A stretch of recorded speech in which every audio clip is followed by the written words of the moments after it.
Ted Hendricks probably lives in his own space, his own time. Very strange human. When people talk about the best linebackers in history, you often hear about guys like Lawrence Taylor and Ray Lewis, players who are around 6'2", 240 pounds. But what if I told you that one of the best linebackers is also one of the tallest? Born in Guatemala, Ted Hendricks came over to the U.S. and dominated the NFL in ways the league had never seen. This is the story of how a 6'7" stork broke the NFL. To get the full context, we have to go back to 1969, where the Baltimore Colts selected him in the second round of the draft. And as he first joined the training camp, everyone could tell that this kid wasn't normal. Ted Hendricks was a big old 6'8", 205-pound stork. He looked like a stork. And we took him in the second round. So the team is getting together for training camp, and they said, who is this guy that's 6'8", 205? Where's he going to play? At 6'8", Hendricks was built more like a basketball player than a linebacker. And although he was listed as a defensive end, head coach Don Shula saw a different vision.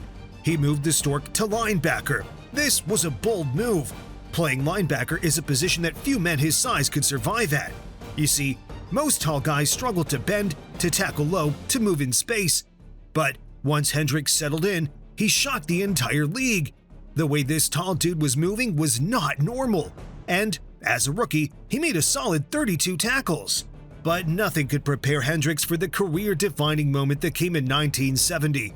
It all started when Don Shula decided to make him a starter, as the coach made the strong side linebacker known as the Sam. And once again, Ted Hendricks had a dominant season. And while many fans began to fall in love with his tackling prowess, there was actually a lot more to his game. Hendricks had 2 blocked kicks and 5 passes knocked down that season. He didn't just have raw power, he had intelligence and vision to see the field. Hendricks was quickly becoming one of the most complete players in the NFL, but he actually saved his greatest plays for the big moments. In just his second season, Ted Hendricks became a Super Bowl champion, further establishing himself as one of the league's best linebackers. But a mastermind like Hendricks doesn't stop there. In 1971, he had 5 interceptions and 1 fumble recovery for a touchdown. This was a 6'7" giant who could read the quarterback's mind.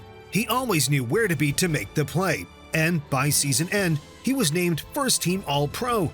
According to Pro Football Reference, Hendricks was tied for the most valuable player that year, along with Alan Page. But as quickly as glory came, it faded. After hoisting the Lombardi Trophy, the Colts began to crumble, and that great Baltimore dynasty was aging. Change had to come fast, but in the middle of their rebuild, the front office made a stunning move. They shipped none other than Ted Hendricks to Green Bay. After this move, some wondered if he was really that good, or was he just a product of Don Shula's system? But here's the crazy thing. He was a hero for the struggling Green Bay team, turning what many called a piece of garbage defense into one of the league's best. He became the rare bright spot in their dark era, earning first-team All-Pro honors once again. It was his way of proving Baltimore wrong. But after just 1 season in Green Bay, Hendricks was granted free agency, and one man didn't hesitate in the slightest. Al Davis had watched him closely, and he loved what he saw. So, the Mad Stork flew west, landing in the NFL's haven for talented misfits, the Oakland Raiders. This was the perfect marriage of rebellion and brilliance. You see, the Raiders were close, always close, but needed players who could finally take them over the line and win the big one. Hendricks, who already knew how to win, was trusted to lead them to glory. The pressure was high, and under John Madden, he was moved into a new role, a sort of roving linebacker, free to chase, to anticipate, to cause chaos. And in their nickel defense, Ted Hendricks didn't disappoint.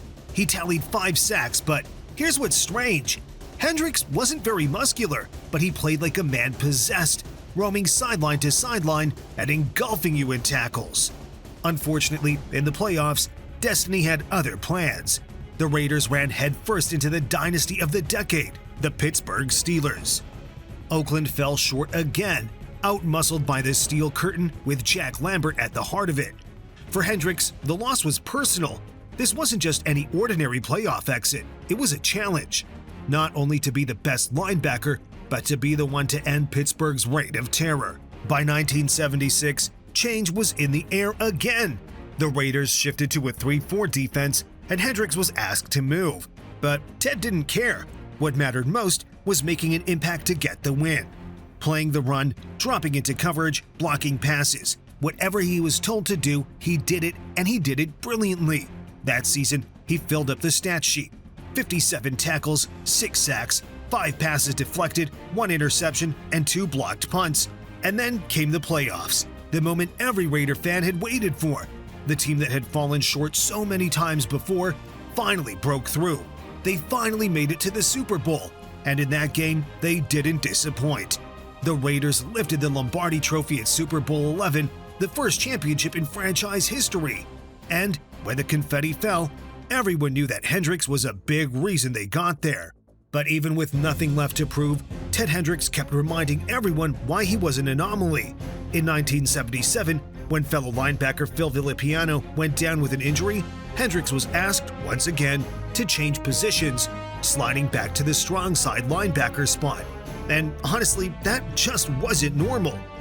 Most linebackers master one style.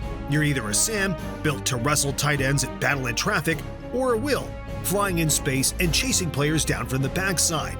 But Hendricks, he could do both. And he made shedding blocks look effortless, almost unfair. But understandable when the man you're blocking stands 6'8". Ted Hendricks was rewriting what a linebacker could be, long before the league knew how to define it. By 1980, Ted Hendricks was 33 years old, ancient by linebacker standards, especially for someone 6'8". Big bodies wear down faster. The legs go, and the game catches up to you.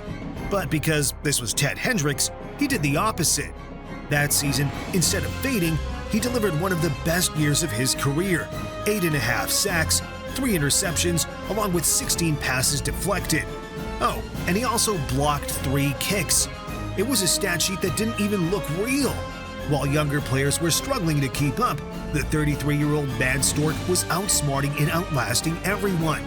And for his efforts, he earned yet another first-team All-Pro selection. Longevity like that wasn't supposed to happen, not for a man his size, not at that position. But Ted Hendricks never fit the rule book. He was the exception. And in 1982, Hendricks did it again. In just 9 games, he tallied 28 tackles and 7 sacks.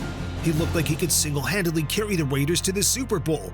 And against the Jets, he practically tried. But football is never about one man alone. In one of the biggest upsets in NFL history, the Raiders came up short that day. Yet, the story wasn't over. The team rallied and returned to glory in '83, culminating in another Super Bowl victory. Throughout his teams, Hendricks, as always, was at the heart of it, the quiet but strange architect of chaos.